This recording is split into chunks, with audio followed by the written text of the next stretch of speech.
in a very rural, isolated area.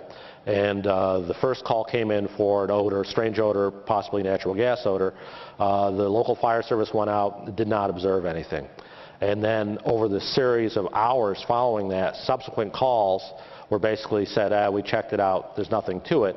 And then you put that together with some misadventure on the part of the pipeline operator, and essentially what had happened, there was a significant delay, I think something on the order of 12 to 18 hours of the pipeline being started and stopped and restarted, and before it was ever recognized that there was a significant release.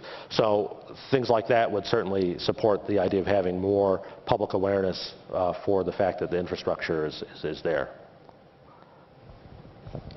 Thank you. Once again, thanks for coming. I've got two questions. The first one would be if you can comment, if your panel addressed the role of social media after an incident has started, not only to gather information, but then to channel information to the public to control movements or to give information. And then the second question is if you have any, if you can comment on the United States experience with the operators and their disclosure agreements that goes with the product traveling in their pipelines. We here in Canada quite often have disclosure agreements about the product that's traveling, but we're not given up-to-date information. It's always behind. So we always know what went through the pipeline, but we're not always sure what's currently going through the pipeline on any given day. The first part of that on social media, we didn't address that directly. Clearly, social media has, I think, been demonstrated to be an effective tool for helping engage with the public and get information out. And so to the degree that you have social media channels that are active in your agency and for emergency management purposes, that's all the more reason to integrate this into your community's emergency plans so that can be put there. But we didn't really get that tactical in terms of that piece. We really looked at a very narrow window of time from initial report to, yeah, it's a pipeline. And we looked at it strictly from the boundary of the emergency response and pipeline operator and the other parties that had to be involved. The second piece, in terms of disclosure, I don't have good information on in terms of, you're saying in the States, do we have real-time awareness of everything that's going through what product is in a pipeline? No.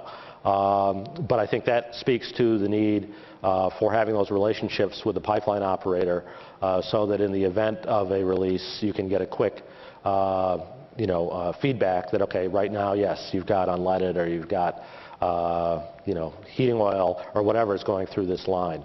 And I'm not aware of anybody who's in real time getting that information. It's one of those things, be careful what you wish for.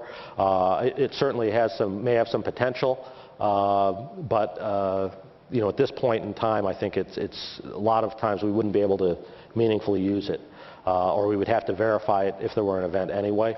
And so I think it's of limited practical import, at least from a general sense. That's not specific to your particular setting, but speaking on a national basis.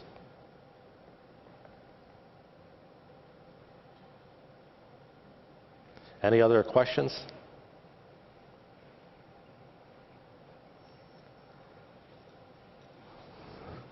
We've got 20 minutes. Looks like you might get a chance to go home early. Yeah.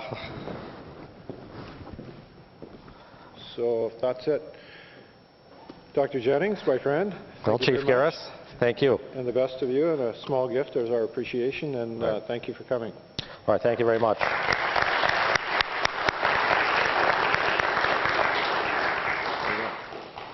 So I'll stick around if people want to talk informally afterward, and it's always a pleasure to be here, and best of luck, and thank you.